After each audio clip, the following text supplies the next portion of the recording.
Koncert nebo nahrávací studio? Koncert. Pop-rock nebo rock? Pop-rock. Grammy nebo světové turné? Ty brďo, no světový turné už jsem zažil na Slovensku, tak dejme Grammy. Takže čau, já jsem Pokáč, píšu songy, nemám moc vlasů a tohle je moje studio.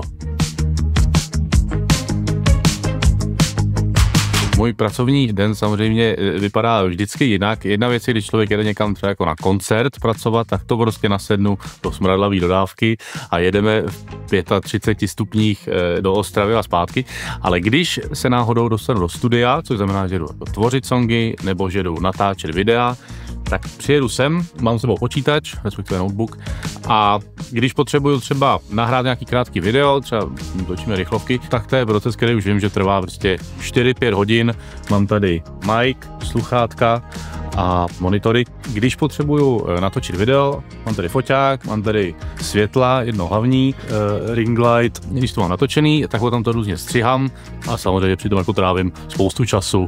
Tak tady v této skříni mám několik věcí, které jsem za svůj život pozbíral. A tady je třeba taková věc, kterou člověk dostane, když je druhej ve Slavíkovi. Vidíte, že jsem moc nepředali. Tohle je další unikát, to jsme dostali takový sněžítko s básničkou k naší svatbě, kterou napsal sám Záviš. Pak tady máme první knížku, kterou jsem napsal, když nepočítám zpěvník, jsou to dětské básničky pro děti ve věku 0 až 99 let, takže 100 a víc máte smůlu.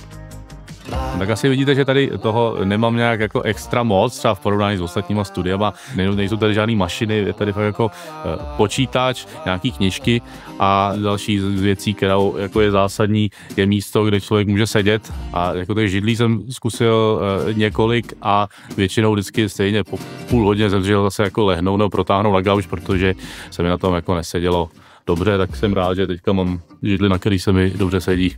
Vybral jsem si tenhle model Aeron, protože mi seděl nejvíc v showroomu a zároveň vzhledem k tomu, že na tom sedí i Sheldon, Dr. House a Bůh v Simpsonech, tak si myslím, že to prostě nemůže být špatná volba. A zatím mi nerozcupovala kočka, což je taky plus a zároveň by bylo vysvětleno, jak si mám správně nastavit, že když se na ty židli zakloníte, tak by se s váma neměla úplně jako zhoupávat dozadu, ale když se posadíte takhle do tureckého sedu a dáte hlavu dozadu, tak by se s váma měla zhoupnout. A to pak znamená, že ji máte správně nastavenou. Pozor, 3, 2, 1. Máme to.